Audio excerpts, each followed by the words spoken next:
ہم اپنی غلطیوں سے زیادہ اپنی شرافت کی قیمت ادا کرتے ہیں۔ اپنے رب پر یقین رکھیں، وہ آپ کے ساتھ ہے۔ وہ آپ کی سوچی گئی تدبیر سے کئی گنا بہتر تدبیر سے معاملے کو سنبھال لے گا۔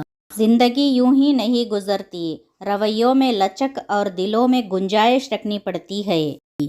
عورت کے بناؤ سنگار پر صرف اس کے محرم کا حق ہوتا ہے۔ مایوس وہ ہوتا ہے جو اللہ پر یقین نہیں رکھتا، اور محروم وہ ہوتا ہے جو اللہ کی نعمتوں کا شکر ادا نہیں کرتا۔ زندگی میں کچھ غم ایسے بھی ہوتے ہیں جو کہ ہر خوشی میں یاد آ جاتے ہیں۔ اللہ کی محبت انسانوں سے محبت کرنے سے عطا ہوتی ہے۔ جو اس کی اشرف تخلیق سے پیار نہیں کرتا، وہ خالق سے محبت نہیں کر سکتا۔ محنت کا پھل، مصیبت کا حل اور آنے والا کل سب اللہ کے ہاتھ میں ہے۔ اللہ تعالیٰ صبر شکر ادا کرنے والوں سے بہت محبت کرتا ہے۔ وہ سب حضرت یوسف علیہ السلام کو کنویں کی گہرائی میں پھینکنے پر راضی ہو گئے، لیکن اللہ نے انہیں تخت پر بلند کیا۔ اس لیے ہمیشہ یاد رکھے، ہوتا وہی ہے جو اللہ چاہتا ہے، لہٰذا اس کی مخلوق سے مت ڈرے بلکہ صرف اللہ سے ڈرے۔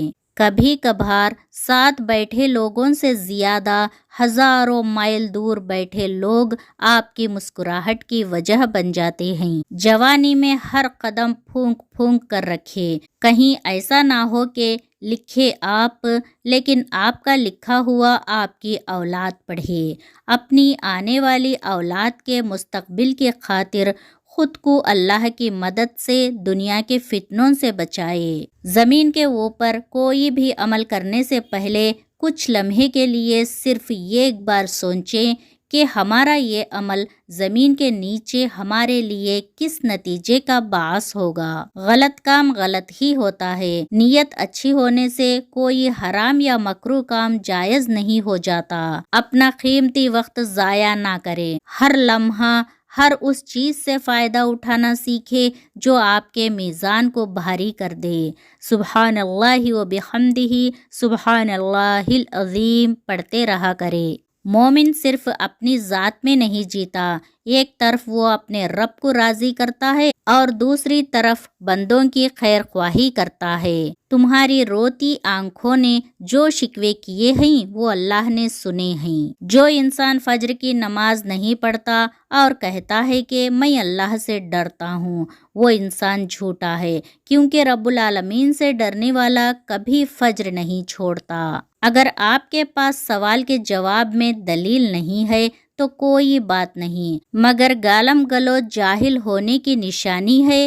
فیصلہ آپ نے کرنا ہے۔ دھوکہ کھانے کے بعد تقریباً ہر انسان پہ ایک وقت ایسا ضرور آتا ہے جب اس میں بلا وجہ کی دوستیاں، زبردستی کے تعلقات اور غیر ضروری گفتگو کرنے کی چاہ ختم ہو جاتی ہے۔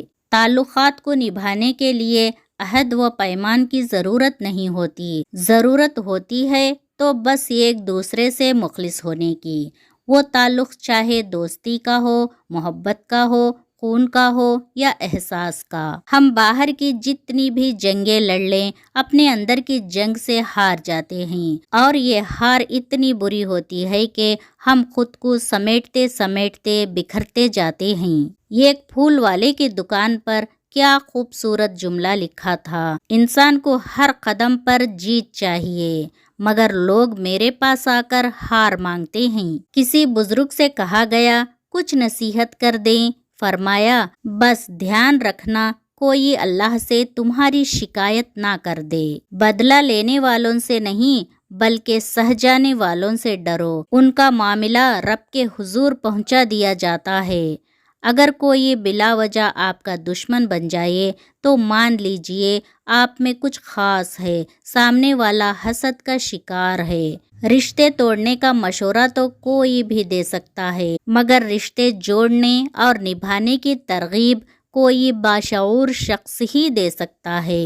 3 نیکیاں جن کے کرنے سے قیامت کے دن عرش کا سایہ نصیب ہوگا: ٹوٹے ہوئے رشتوں کو جوڑنا، دل نہ چاہتے ہوئے بھی معاف کرنا، کسی کے گناہ پر پردہ ڈالنا۔ الفاظ کا استعمال کرتے وقت ایسے ہی احتیاط کرے جیسے مچھلی کھاتے وقت کانٹوں سے کرتے ہیں۔ کانٹے تو پھر بھی جسم کو تکلیف دیتے ہیں، لیکن الفاظ دلوں کو چیر دیتے ہیں۔ کسی نیک عمل کی توفیق مل جانا ہی قبولیت کی نشانی ہے۔ عزت تو سب کو چاہیے، لیکن لوگ واپس دینا بھول جاتے ہیں۔ اپنی غلطیوں کی وجہ دوسروں کو سمجھنے والے کبھی اپنی اصلاح نہیں کر پاتے۔ اپنی غلطی کی ذمہ داری لینا سیکھیے۔ کتابوں کی اہمیت اپنی جگہ، مگر سبق وہی یاد رہتا ہے جو وقت اور لوگ سکھاتے ہیں۔ اس دنیا کو صرف ایک شے بامعنی بناتی ہے، اور وہ ہے آخرت کی یاد۔ سب راستے بند ہو سکتے ہیں، مگر میرے رب کی رحمت کا راستہ کبھی بند نہیں ہو سکتا۔ درود پڑھیے، ثواب ملتا ہے، سلام کریے، جواب ملتا ہے۔ جب اللہ تم سے کہہ رہا ہے کہ مجھ سے مانگو میں دوں گا، تو کیا تمہیں یہ قبولیت کی دلیل نہیں لگتی؟ جب اللہ کی مرضی کے بغیر اس کائنات کا ایک پتا بھی ہل نہیں سکتا، تو پھر تمہارا اللہ سے بار بار رجوع کرنا، اس سے مانگنا بے وجہ نہیں ہے، جو تمہارے ہاتھوں میں اتنی جان ڈال دیتا ہے کہ وہ دعا کے لیے اٹھ سکے، وہ پھر ان اٹھے ہاتھوں کی لاج بھی رکھتا ہے۔ سائیکالوجی کے مطابق جب ہم کسی ایسے شخص کو دیکھتے ہیں جس سے ہمیں پیار ہو، تو ہماری آنکھوں میں موجود سیاہ دائرہ 45% تک بڑا ہو جاتا ہے۔